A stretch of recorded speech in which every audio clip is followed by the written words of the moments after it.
আসসালামু আলাইকুম। কালকের যে ম্যাচটাতে আছে লাহোর কালান্দাজ ভার্সেস মুলতান সুলতান। শাহেরজাদা ফারহানের যে সেঞ্চুরি ২০০ রান টপকে ম্যাচটা জেতা, শারজেল খানের ক্যামিও একটা শক্তিশালী দলের সাথে কিন্তু কালকে মোকাবেলা হবে কিন্তু লাহোর কালান্দাজের। যেখানে লাহোর কালান্দাজের টিম ওয়ার্ক খুবই বাজে কন্ডিশনে আছে কারণ ফখর জামান থাকবে না। সবচেয়ে বিগ আপডেট যেটা বাংলাদেশি ফ্যানদের জন্য, পারভেজ হোসেন ইমনকে কালকে ওপেনিং করাতে পারে। অলরেডি কিন্তু পাকিস্তানের অনেকগুলো সোশ্যাল মিডিয়া থেকে এবং পেজ থেকে বিভিন্ন অফিসিয়াল যদি আপনি দেখেন পিএসএল এর পেজগুলো থেকে তথ্য যতটুকু জানতে পারছি যে পারভেজ হোসেন ইমনকে দিয়ে কালকে ওপেনিং করাবে।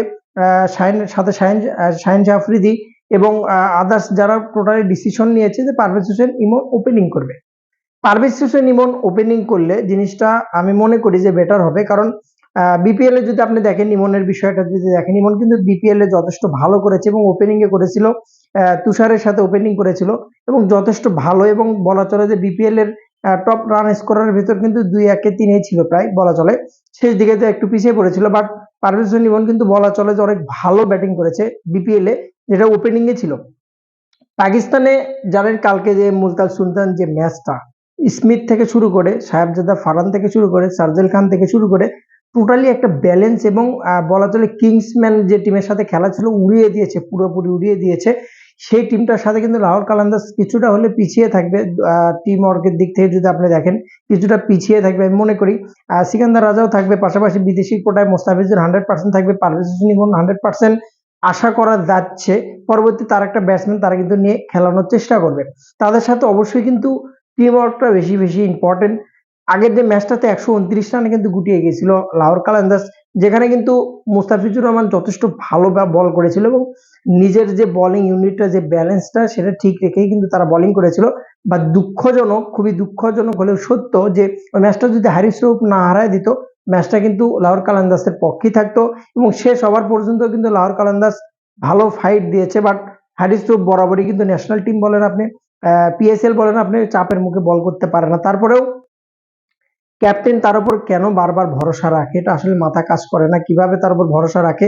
যদিও ওভারটা যখন লাস্টের ওভারটা 15-16 রান দরকার ছিল, সেই মুভমেন্টটাতে প্রথম বলে উইকেটও নিয়েছিল, পরবর্তীতে 4, তারপরে ছক্কা, তারপরে ওয়াইড, ম্যাচ উইন, ম্যাচ কিন্তু গায়া খতম, বাই বাই টাটা, একদম পুরোপুরি কিন্তু বলা চলে পুরোপুরি লাহোর কালান্দাসের হাতেই ছিল সেই ম্যাচটা। তারপরে কিন্তু হ্যারিস রফের জন্য হেরেছে। কালকের যে ম্যাচটা রাত ৮টার দিকে অনুষ্ঠিত হবে সেই ম্যাচটাতে মোস্তাফিজের পাশাপাশি ইমনকে ওপেনিং নামানোটা আমি মনে করি যুক্তিসঙ্গত। যেহেতু ৪ নম্বরে ব্যাটিং করছে সে, ৪ এ ব্যাটিং করা আপনি যদি দেখেন, প্রথম দিন যেদিন ডেবিউ হয় তার আহামরি ভালো ব্যাটিং করতে পারেনি, একটা ছক্কা মেরেছিল। পরের দিন যখন হয় তার চেয়ে একটু কনফিডেন্স দেখা গেছে যে মোটামুটি ভালো কনফিডেন্স আছে। যখন ছক্কাটা মারলো কনফিডেন্স কিন্তু একটা ব্যাটারের, যখন একটা বাউন্ডারি হয় বা ছক্কা হয়, ওভার বাউন্ডারি হয়, তখন কিন্তু কনফিডেন্সটা বেড়ে যায়। তাতে কিন্তু দেখে মনে হচ্ছিল যে না, পারভেজ ইমনের ভিতর কনফিডেন্সটা আছে, বাট ঠিকঠাক ভাবে ব্যাট প্যাডের যে মাঝখানে স্পিনটা ঠিকঠাক ভাবে খেলতে পারছে না, বা সবসময় যেহেতু লেগে খেলে অভ্যস্ত, সে লেগের যে বলগুলো পাচ্ছে না, বুদ্ধি খাটে কিন্তু বলাররা বল করছে। যে কটা বলে আউট হয়েছে মোটামুটি ভালো কোয়ালিটি বলই ছিল, ভালো কোয়ালিটির বল খেলে কিন্তু সে আউট হয়েছে। বাট ওপেনিং এ যদি তাকে দেওয়া যায়, যেহেতু ওপেনিং করে অভ্যস্ত এবং ফ্ল্যাট পিচ, পাকিস্তানি পিচ গুলো প্রচন্ড ফ্ল্যাট পিচ এবং মাসল পাওয়ার যেটা সেটা কিন্তু কাজে লাগানো যাবে, এবং ঠিকঠাক ভাবে যদি সে মেন্টালিটি সেট আপ করে এবং কনফিডেন্স নিয়ে নামতে পারে, ইমনের জন্য কালকে একটা ভালো একটা দিন আশা করছি লাহোর কালান্দাসের জন্য, এবং লাহোর কালান্দাসকে ভালো একটা শুরু এনে দেবে আশা করছি। খুব দ্রুত পারভেজ ইমন হয়তোবা কালকের ম্যাচটা তার জন্য অনেক বড় চ্যালেঞ্জ, কারণ কালকে যদি খারাপ করে কোনো ক্রমে যদি ৩০-৩৫ রান যদি না করতে পারে, হয়তোবা টিম থেকে বাদ পড়বে, তার রিপ্লেসমেন্ট হিসেবে হয়তো অন্য কাউকে খেলাবে। বাট আমি আশা করছি, পারভেজ ইমনের উপর ভরসা করছি যে একটা ম্যাচ বা একটা দুইটা ম্যাচ যখন রান করবে, সে প্রত্যেকটা ম্যাচে সে রান করা শুরু করবে, কনফিডেন্সটা এমন ভাবে কামব্যাক করবে যেটা বিপিএল এ হয়েছিল। সিলেটের ম্যাচে আপনি যদি দেখেন প্রথম কিন্তু ২-৩ ম্যাচ ভালোভাবে কামব্যাক দিতে পারেনি, রান করতে পারেনি, ওই যে পরবর্তীতে একটা কামব্যাক দিল ৩টা 50 সহ, প্রায় প্রত্যেকটা ম্যাচে কিন্তু ৭০-৮০-৮৫ রান করে কিন্তু করেছে পারভেজ ইমন, এবং সেই কামব্যাকটা কিন্তু দরকার। পিএসএল এ যদি ওপেনিং কে খেলে নামানো হয় তাকে, অবশ্যই গুড নিউজ, অবশ্যই ভালো একটা শুরু এনে দেবে আশা করছি, এ কামনাই করছি।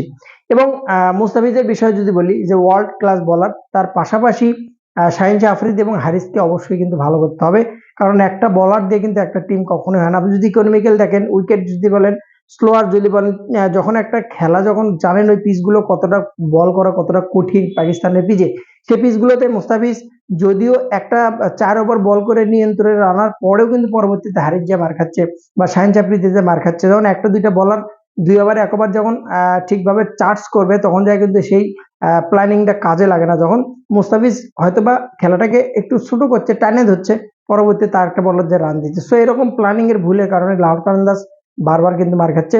ব্যাটিংটা আমার কাছে ব্যাটিংটা খুব দুর্বল লেগেছে। ফকর না থাকলে আরো দুর্বল হয়ে পড়বে, কারণ বল টেম্পারিং এর জন্য ধরা পড়ছে এবং সরাসরি ভিডিওতে দেখা গেছে, যার জন্য 2টা ম্যাচ কিন্তু ফকর জামান খেলছে না।